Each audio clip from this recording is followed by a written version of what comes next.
సంఘాల ఐక్యవేదిక చైర్మన్గా ఉన్నాను. గత నెల జూన్ 5వ తారీఖు నాడు మా ఆంధ్రప్రదేశ్ ఉద్యోగుల సంఘానికి నూతన కార్యవర్గానికి రాబోయే 3 సంవత్సరాల కాలపరిమితికి నూతన కార్యవర్గానికి ఎన్నికలు జరగడం, జూన్ 5న విజయవాడలో ఎస్ఎస్ కన్వెన్షన్స్లో మేము ప్రమాణ స్వీకారం చేసి బాధ్యతలు స్వీకరించడం జరిగింది.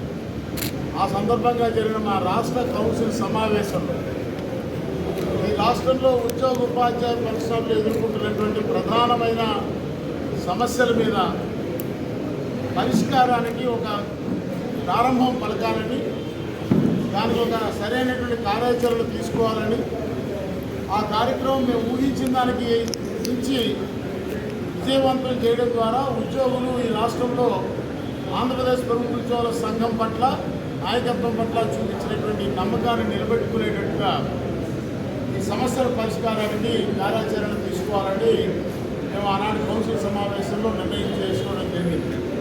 దాని కొనసాగింపుగా సైలెంట్గా ఉండండి. దాని కొనసాగింపుగా ఆ కార్యాచరణ ఏ రకంగా ఉండాలి, ఏ రకంగా దీన్ని ముందుకు తీసుకెళ్ళాలి, ప్రస్తుతం ప్రధానంగా ఉద్యోగులు కోరుకుంటున్నటువంటి ఆర్థికపరమైన ప్రయోజనాల అంశంలో ఒక పక్క చూస్తే రాష్ట్ర ప్రభుత్వం యొక్క ఆర్థిక పరిస్థితి చాలా దయనీయంగా ఉండటం, ప్రతి నెల జీతాలు పెన్షన్లకే ఇబ్బంది పడుతున్నటువంటి పరిస్థితుల్లో పేరుకుపోయిన వేల కోట్ల రూపాయల బకాయిలు ఏ రకంగా వస్తాయి, ఇంకా 1/7/2023 నుంచి మాకు రావాల్సినటువంటి వేతన సవరణ ఎలా జరుగుతుంది, రావాల్సిన 4 DAలు ఎట్లా, దీనికి ఏదైనా ఒక నిర్దిష్టమైనటువంటి ఒక ప్రత్యామ్నాయ పరిష్కార మార్గం ఏమైనా ఉందా అని ఆలోచన చేయడానికి, అలాగే ఈ రాష్ట్రంలో అందరూ సమాజం అంతా గమనించాల్సిన విషయం ఏంటంటే భారత రాజ్యాంగం ప్రకారం పౌర సమాజంలో ఉన్న ప్రతి వారికి వచ్చే ఏ సమస్యకైనా పరిష్కారానికి ఒక చట్టబద్ధమైన వేదిక ఉండాలి, పరిష్కార వేదిక. కానీ మీరు చూసినట్టయితే ఆంధ్రప్రదేశ్ రాష్ట్రంలో ఉద్యోగ ఉపాధ్యాయ పెన్షనర్ల యొక్క సమస్యల పరిష్కారానికి చట్టబద్ధమైన వేదిక ఏది లేదనేటువంటి విషయాన్ని సందర్భంగా మీ అందరి దృష్టికి తీసుకొస్తున్నాను. రూపొందించిన రూల్స్లో ఐఏఎస్ అధికారులని అప్పిలేట్ అథారిటీస్గా డిజిగ్నేట్ చేసినప్పటికీ వాస్తవానికి ఈ రాష్ట్రంలో మారినటువంటి పాలనా విధాన పద్ధతులు, కంప్యూటర్లు వచ్చిన తర్వాత WhatsApp governance, teleconference, video conference, సమీక్షల పేరు మీద ఐఏఎస్ అధికారులు ఎవరు ఉద్యోగులు పెట్టుకున్న దరఖాస్తుల్ని, అప్పీల్ని పరిశీలించేటువంటి పరిస్థితి లేదు. వాళ్ళు అప్పిలేట్ అథారిటీస్గా ఉన్న అడ్మినిస్ట్రేటివ్ ట్రిబ్యునల్ని భారత రాజ్యాంగాన్ని సవరించి పార్లమెంటు చట్టం ద్వారా ఏర్పరిచిన అడ్మినిస్ట్రేటివ్ ట్రిబ్యునల్ని దేశంలో అన్ని రాష్ట్రాల్లో కొనసాగుతుంటే ఆంధ్రప్రదేశ్లో గత ప్రభుత్వం రద్దు చేసింది.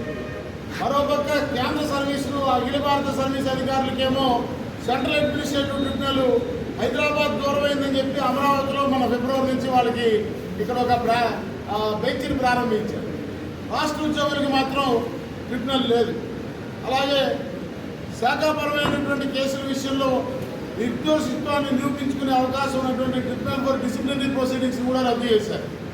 సో ఆ రకంగా ఏ రకమైన రిడ్రెసల్ మెకానిజం లేకుండా కేవలం హైకోర్టుకు మాత్రమే ఒరిజినల్ జ్యూరిస్డిక్షన్ ఇచ్చి ప్రతి చిన్న సమస్యకి ఉద్యోగి హైకోర్టుకు పోవాల్సినటువంటి పరిస్థితులు ఏర్పరిచారు. మరోపక్క సర్వీస్ వ్యవహారాలు అవి పరిష్కారం కావటం లేదు. ఇంకో పక్క చూస్తే బదిలీ అనేది అసలు అదొక తీవ్రమైన మానసిక క్షోభకి గురి చేసేటువంటి అంశంగా మారిపోయింది. రాజకీయ నాయకులు తమ స్వీయ అస్తిత్వం కోసం ఉద్యోగుల బదిలీల ప్రక్రియలో తీవ్రంగా ప్రభావం చూపిస్తున్నటువంటి పరిస్థితులు ఏర్పడి, ఒకప్పుడు రాజకీయ నాయకత్వం, రాజకీయ ప్రతినిధులతో బదిలీ కోసం పైరవీ చేస్తే శాఖాపరమైన క్రమశిక్షణా చర్యలు తీసుకునేటువంటి పరిస్థితి ఉండేది. ఆ రకమైన నిబంధనలు ఉన్నాయి. కానీ ఈరోజు అధికారులే ఏ కారణం చేతన్నా భార్యాభర్త అని కానీ, స్పౌస్ కేసు అని కానీ, ఆరోగ్య కారణాల వల్ల కానీ, ముసలి తల్లిదండ్రులని కానీ బదిలీ అభ్యర్థులతో అధికారుల దగ్గరికి వెళ్తే ఎమ్మెల్యే లెటర్ తెచ్చేవా అని అడిగేటువంటి స్థితికి ఈ రాష్ట్రంలో పరిపాలనా పరిస్థితులు రావడం చాలా బాధాకరమైనటువంటి విషయాన్ని మనం చేస్తా ఉన్నాం.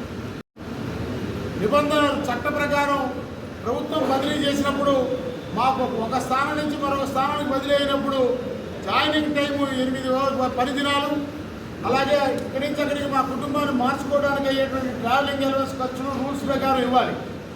కానీ ప్రభుత్వం 5 ఏళ్ళు దాటిన వాడిని బదిలీ చేస్తాం కంపల్సరీగా అని నిబంధనలు పెట్టి నువ్వు ఒక 5 ఆప్షన్లు ఇవ్వమని అడిగి 5 ఆప్షన్లు ఇచ్చావు కాబట్టి అది నీ రిక్వెస్ట్ బదిలీ కింద పరిగణిస్తాము, నీకు జాయినింగ్ టైమును ఊరు మారినందుకు రావాల్సిన ట్రావెలింగ్ అలవెన్స్ అనేటువంటి నిబంధన చెప్పడం అసలు చట్ట విరుద్ధం. ఆర్థిక శాఖ అధికారులు తప్పుడుగా దుర్మార్గంగా వ్యవహరిస్తున్నారని నేను ఆరోపిస్తూ ఉన్నా. ఒక చట్ట నిబంధన ద్వారా సంక్రమించిన హక్కుని ఆర్థిక శాఖ అధికారులు ఒక ఎగ్జిక్యూటివ్ ఉత్తర్వు ద్వారా తీసేయడానికి వీలు లేదనేటువంటి విషయాన్ని సందర్భంగా తెలియజేస్తూ ఉన్నాం. అలాగే రిలాక్సేషన్ మీరు చూశారు, మనంతా రిలాక్సేషన్ గడువు 31తో ముగుస్తుందంట. 31వ తారీఖు రాత్రి 12 గంటలకి బదిలీ ఉత్తర్వులు మాకు వాట్సాప్లో పెడతారు. ఆ బదిలీలో అన్యాయం జరిగితే ఎవరికి చెప్పుకోవాలా, ఎప్పుడు అప్పీల్ చేసుకోవాలా? తెల్లారిపోతుంది అయితే ఆల్రెడీ బదిలీలో గడువు ముగిసిపోయింది, వాళ్ళ నుంచి మళ్ళీ నిషేధం వచ్చేసింది కాబట్టి ఇప్పుడు ఏం చేయలేమంట. అంటే ఉద్దేశపూర్వకంగా అర్ధరాత్రి బదిలీలు ఇచ్చి వాటిని మన్నాడు మార్పు చేయడానికి అవకాశం లేని రీతిలో కావాలని అధికారులు వ్యవహరిస్తూ ఈ బదిలీలు అనేది మాకు ప్రాణాంతకంగా తయారైనటువంటి విషయాన్ని చెప్పక తప్పటం లేదు. గౌరవ ముఖ్యమంత్రి గారు పొలిటికల్ గవర్నెన్స్ అంటే ప్రజా సంక్షేమం కోసం, రాష్ట్ర అభివృద్ధి కోసం చేసేటువంటి ప్రభుత్వం తరఫున చేపట్టేటువంటి కార్యక్రమంలో వారి రాజకీయ పార్టీ విధానాలని అనుసరించడం, అమలు చేయడం ద్వారా పొలిటికల్ గవర్నెన్స్గా చేస్తారని భావించాం తప్ప ఇలా రాజకీయ నాయకులు ఎమ్మెల్యేల మీద మా బదిలీలో ఆధారపడే పరిస్థితి వస్తుందని మేము ఊహించలేకపోయినామనే విషయాన్ని మనం చేస్తా ఉన్నాం. మొన్న జరిగినటువంటి విలేజ్ వార్డ్ సెక్రటరీ ఉద్యోగుల బదిలీలు అయితే ఘోరాతి ఘోరమైనటువంటి పరిస్థితి ఉందని కూడా తెలియజేస్తూ ఉన్నాం. ఇలాంటి అన్ని సమస్యలకి ఒక చట్టబద్ధమైన పరిష్కార వేదికలు ఏర్పాటు చేయాలనేటువంటి ఉద్దేశంతో మా ఆంధ్రప్రదేశ్ ప్రభుత్వ ఉద్యోగుల సంఘం నిన్న మా రాష్ట్ర కార్యవర్గంలో మా కార్యాచరణని ఎలా ఉండాలని నిర్ణయించింది, ఒక కార్యక్రమాన్ని చేపట్టింది. దాని ఆమోదం కోసం ఈరోజు మాకు అనుబంధంగా ఉన్న ఐక్యవేదిక స్టీరింగ్ కమిటీ సభ్యుల సమావేశాన్ని ఏర్పాటు చేసుకున్నాం. అది ఏమిటి మా కార్యాచరణ అనేది వీడియో రూపకంగా మా ప్రధాన కార్యదర్శి గారు మీటర్ నొక్కడం ద్వారా ప్రదర్శన చేస్తారని తెలియజేస్తూ ముగిస్తున్నాను. Thank you.